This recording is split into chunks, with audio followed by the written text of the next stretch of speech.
Okay, let's jump straight into this explainer. Picture this. You've been grinding, searching relentlessly for an apartment in the city. You finally snag a place, but almost immediately, something just feels off. Today, we're diving into a wild case study in urban living. It starts out like a tense, mysterious thriller, but trust me, it takes a totally unexpected turn. We're going to look at a renter who ignored some massive red flags just to score cheap rent and exactly what they found waiting for them on the other side. It's a question we've literally all asked ourselves at some point, right? What exactly would you ignore for stupidly cheap rent?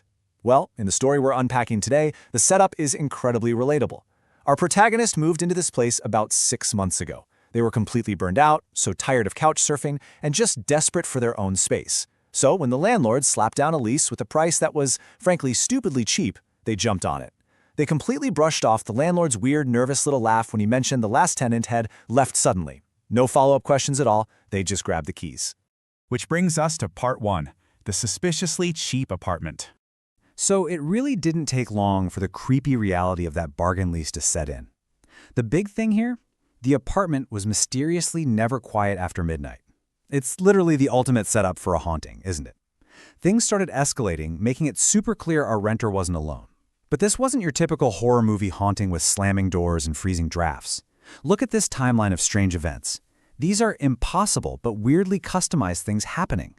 In the morning, the renter would wake up and boom, their favorite mug is already full of coffee. Not just plain coffee either, exactly how they take it. No sugar, splash of oat milk.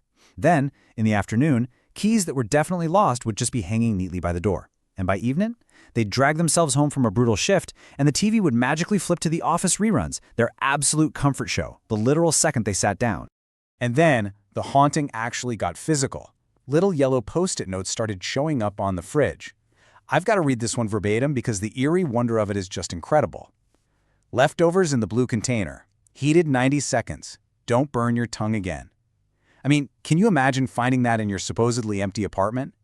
At first, the renter just laughed it off, figuring maybe a neighbor somehow had a spare key, or it was just some incredibly weird building prank.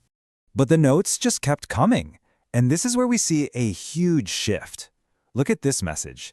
You look exhausted. Take the long way home tomorrow. The 7 bus is cursed. The vibe of these yellow notes completely changed. They weren't creepy or threatening at all. Actually, they were super observant and honestly protective. The entity wasn't trying to terrify the renter. It was literally just trying to help them survive their awful commute. Moving on to part 2, confronting the ghost. Look, you can only live with ghost-brewed coffee and phantom commuter advice for so long before you have to figure out what's going on. So our renter comes home one night and finally catches the entity right there in the living room. But any suspense he might be feeling, it completely evaporates here. The whole true crime vibe just abruptly shifts into this warm, totally unexpected comedy. Let's look at the monster they found. Meet Elias. He was just chilling on the couch like he paid rent. Sure, he was a little translucent, but otherwise, totally normal guy. Mid-20s, faded gray hoodie, messy black hair, wire-rimmed glasses slightly askew. He just looked tired, like a guy you'd politely nod to in the hallway. When the renter walked in, Elias was sheepishly peeking over a book he was pretending to read, a book that was completely upside down, by the way. He gave this awkward little wave, introduced himself, and casually explained that he died in his sleep back in March 2024 from a heart thing. Oh, and he totally confirmed the landlord was a massive jerk for not telling the new tenant. He'd just been hanging around, trying his best not to be scary. So the renter is just standing there, frozen in the doorway, keys in hand, trying to process that there's a literal dead guy on their couch. And that leads to this amazing, relatable exchange.